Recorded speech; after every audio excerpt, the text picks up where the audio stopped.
military shooters coming out this year, Battlefield 3, and of course, Modern Warfare 3. But the question is at E3, how do they stack up against each other? We check them out.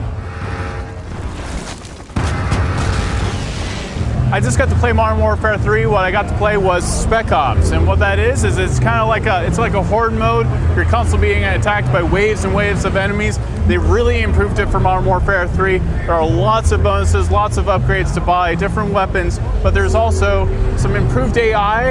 And what's really great is that you can actually buy your own AI now. You can actually call in your own squad to fight with you. The gameplay feels as tight as it's ever been for Modern Warfare 3. The missions are a lot of fun. Of course, it's especially fun to play with other people and just go as far as you can and freak out and panic and just see how high of a score you can get. But one thing that's really nice is that they're actually using multiplayer maps instead of single player maps. That means that you on your own time can just play these Spec Ops missions and get familiar with the maps for multiplayer before you go against other people head to head. So you can really get a feel for the maps, a feel for where you need to be, and it's a good way to train up to be a badass in the future. So that's our look at Modern Warfare 3. Now we're going to check out Battlefield 3. I checked out Battlefield 3 and my first impressions were, wow, this is a really, really kinetic game.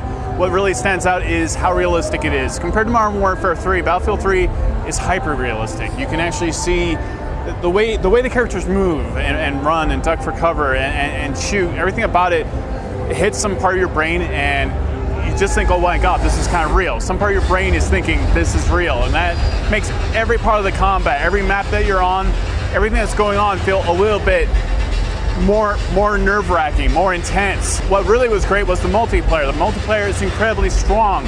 You will see really large maps, extremely large maps with lots of different levels, lots of high and low points. It's also not generic and perfectly shaped maps. It feels like a real map, a real location you would find anywhere at any city. The other thing that is amazing about it is the fully destructible environments. You're just going to see pillars break apart, just like you would see in the first Matrix movie. Exploding columns.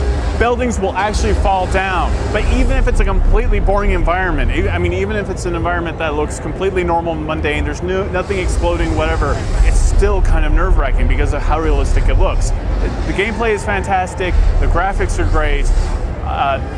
This is a really, really solid military shooter. For E3 this year, we have to give it to Battlefield 3. Battlefield 3 is the winner against Modern Warfare 3, at least at E3, but we're going to have to find out a lot more when both games come out.